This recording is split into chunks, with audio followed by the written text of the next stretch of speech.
Hey everyone, I am here on another drive to Angel Fire from Taos, New Mexico. I'm doing some work out there, and I am thinking about um, Americans' concerns about the economy. I share many of the same concerns, many of the same fears, and I wanted to talk about some things that I think myself and my fellow Americans are missing in terms of how we can address having less resources and how to live a life with less resources. I see people complaining to the government about the economy and saying like, you guys have to do something to alleviate some of the financial pressures that I have. And to me, that's a pretty,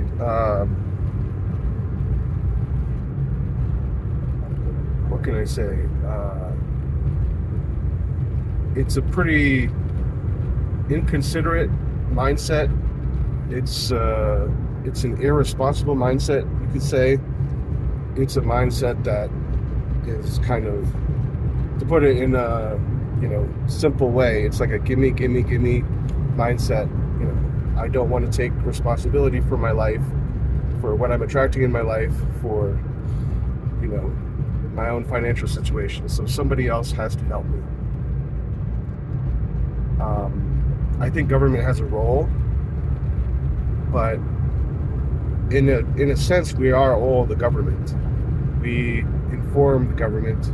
We attracted the government, and what the government ends up doing has a lot to do with what the populace, what the American people are already doing, like what we do every day, how we vote with our dollars, how we vote with our footsteps, how we vote with our activities, how we vote with our career, how we vote with our activities, like I said, like what we do with our time. A lot of all those things have an influence on what the government ends up doing.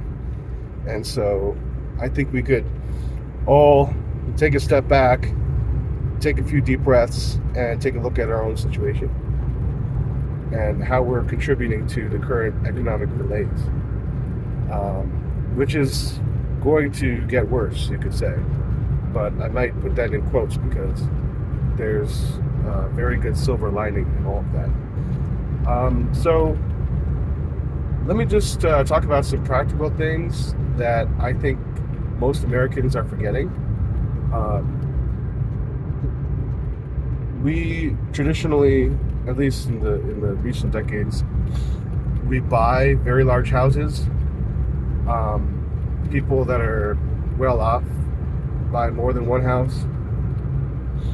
We buy very large properties that aren't used to their capacities. We go. We put our homes into far off locations. We like to be kind of remote and by ourselves many times in the country, which isn't such a bad thing. But I think it's important to remember the cost of the environment when we build a road going somewhere. If there's fencing around that road, like if you travel on an American highway, most of the time you will notice that there is fencing on either side of that highway, and that highway or that fencing blocks migration routes for animals, and animals and their health and well-being and population is very important to us, even though we don't think about it too often, typically. But it's the same thing with building a house in a very remote part of the country. There are a lot of resources that go into that, And many times we are only thinking about what we care about personally, our own little homestead, what we could do on that property for ourselves and our kind of living environment. And we don't consider, the water systems around necessarily so much, plants and wildlife and their habitat, and what our actions might do to affect that. We could consider those things more, and I think a loving approach to having land in a far off region would be to along with building a property, to think about all of these other factors. Think about the water, think about the soil, think about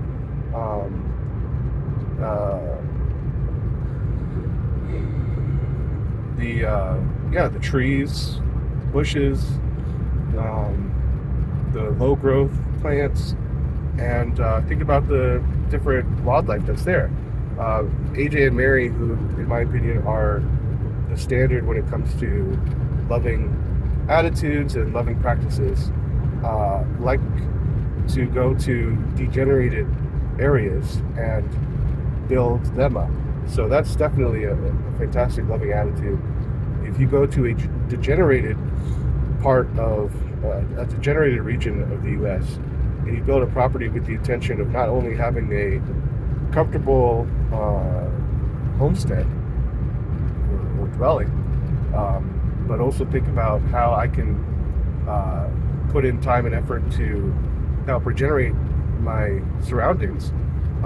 That I think is a beautiful, loving attitude to have. How we use paper, how we use just paper goods, I guess. I don't know why I said recycled. Recycling doesn't solve all of our... Recycling isn't going to solve our problems. Electric cars aren't going to solve our problems. I see people using a lot of paper towels when they go to the bathroom, especially in public areas. I see people using a lot of paper towels in their homes. Of course, there's toilet paper use.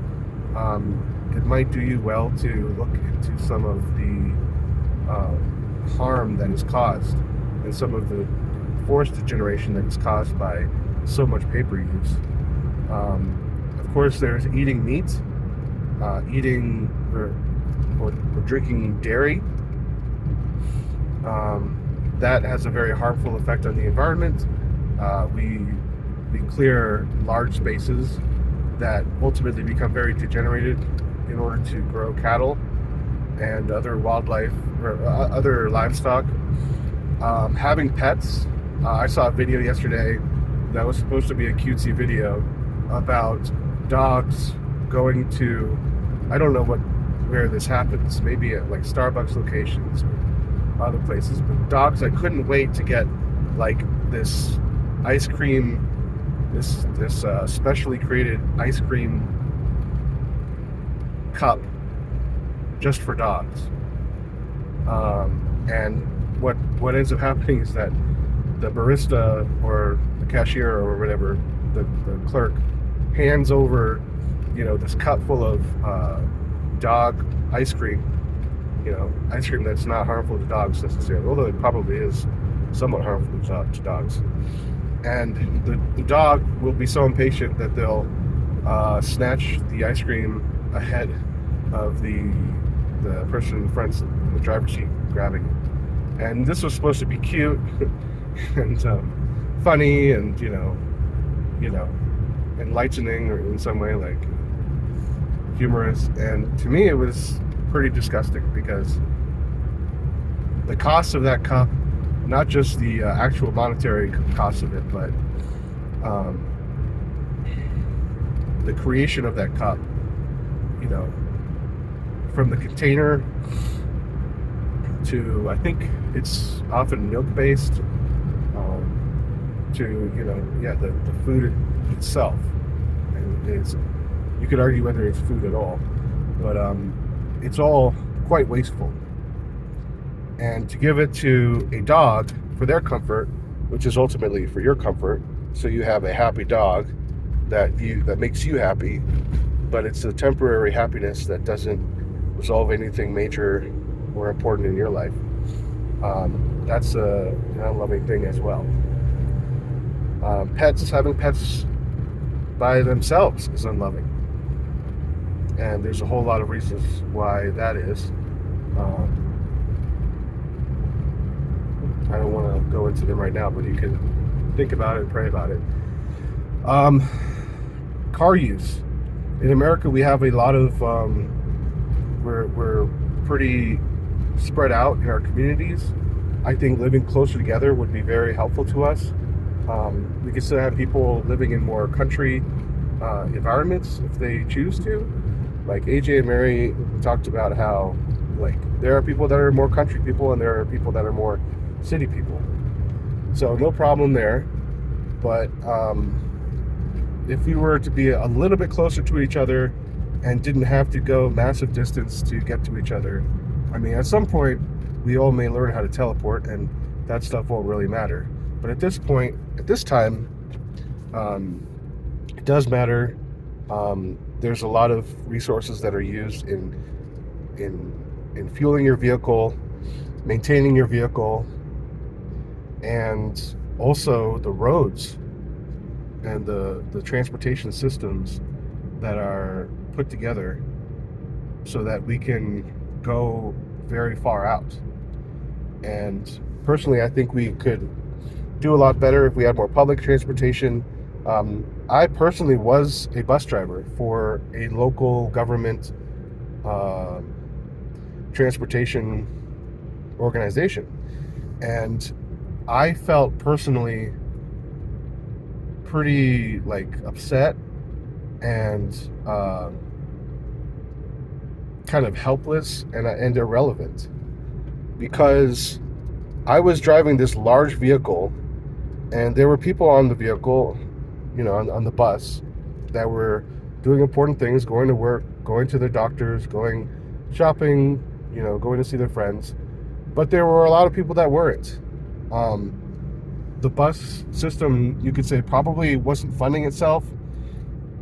I mean, taxpayer money was going in to support it, but it couldn't pay for itself. It needed a lot of subsidies. And for the extremely low ridership, it didn't really make sense to have the transportation system the way we had it. And that's because people in America are very addicted to their cars. Now, of course, we have a special situation in that we have a lot of land and we are kind of spread apart, but I think if we had more local communities, like I'm saying, if we were a little bit less far apart, if we were a little closer to each other, I think that would alleviate a lot of the problems we have with transportation. It costs a lot to build a road. I see people and maintain a road. I mean, there's so much that goes into it. And when it comes to cars, you can look into the numbers, but it's kind of like, meat in a sense. Like, you eat, 1 pound of, I don't know, let's say you eat 6 ounces of meat versus 6 ounces of broccoli. You're going to be, or even rice, you're going to be, you're going to be using so much more resources with the meat than with the broccoli. And it's kind of similar with transportation. Walking is better than public transport is better than personal car usage. That's just how it is. And you can look up the numbers if you want, but yeah. So some of these things, let me go over real quick. Housing issues, paper usage, plastic usage would be another one. Pets, distance,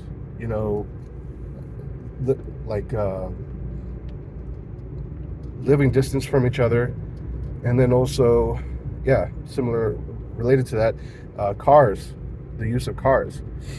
If you made personal changes in your life in these ways, if you gave up your huge house, or if you were to remodeled your house to where you could have more people living in it, um, I think you would be going a long way.